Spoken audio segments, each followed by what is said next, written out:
रात के 12:30 बजे दरवाजा खुलने की आवाज़ सुनकर बुजुर्ग उषा जी ने उसकी तरफ देखा तो सामने बेटा सुमित और बहू नेहा अंदर की ओर आ रही थी। एक क्या लगा रखा है तुम दोनों ने? हर रोज देर पार्टी से लौटना, मैं बूढ़ी यहाँ सारा घर का काम करती रहती हूँ और तुम हमारे बाबूजी को बाहर जाकर सब्जी दूध लाना पड़ता है। मैं कहती नहीं तो हो जाता है कभी कभार, मगर तुम दोनों ने तो अति कर दिया बेटा। थोड़ी शर्म किया करो दोनों। सुमित ने पहले तो घूर कर माँ को देखा, फिर अपनी पत्नी नेहा की ओर जिसका चेहरा गुस्से से तमतमाया हुआ लग रहा था। सुबह बात करती है माँ, इतना कहकर सुमित नेहा को लेकर अपने कमरे में चला गया। बंद कमरे में कपड़े बदलते हुए अंदर से आवाजें आ रही थी।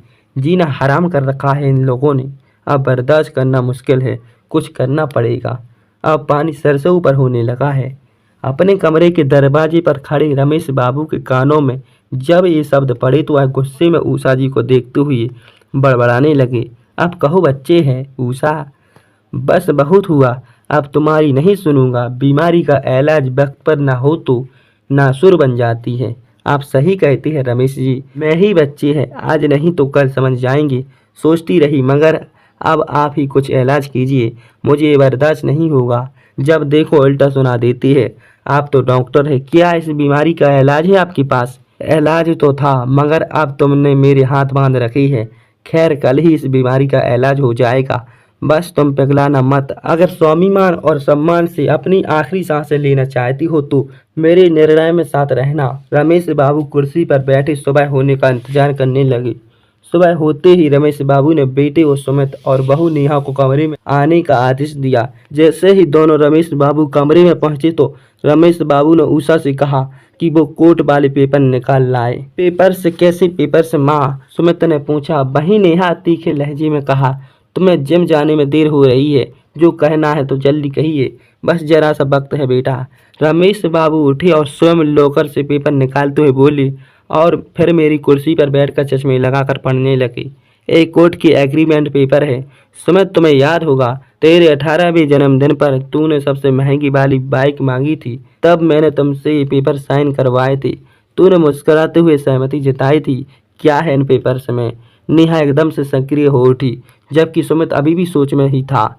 इसमें क्या लिखा है कि आजीवन सुमित को अपने माँ बाप की देखभाल पूरे प्यार और सम्मान के साथ और ज़रूरत अनुसार अपनी सेवा इसी घर में रहते हुए करनी होगी, और शादी के बाद उसकी पत्नी को भी अगर किसी परिस्थिति में यह या उसकी पत्नी अपने फर्ज से मुंह मोड़ते हैं तो अपनी संपत्ति पर उसका कोई अधिकार नहीं रह जाएगा। और इतना ही नहीं, सुमित को डॉक्टर बनने में जो लाखों खर्च हुआ वो भी सुमित को ब्याज के साथ चुकाकर यहाँ से पत्नी सहित चले जाना होगा।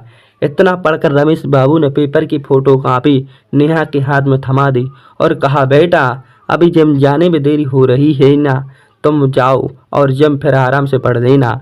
नेहा तो जैसे ही होश उड़ गई, मगर पापा जी माँ जी आप हमारे साथ ऐसे कैसे कर सकते हैं?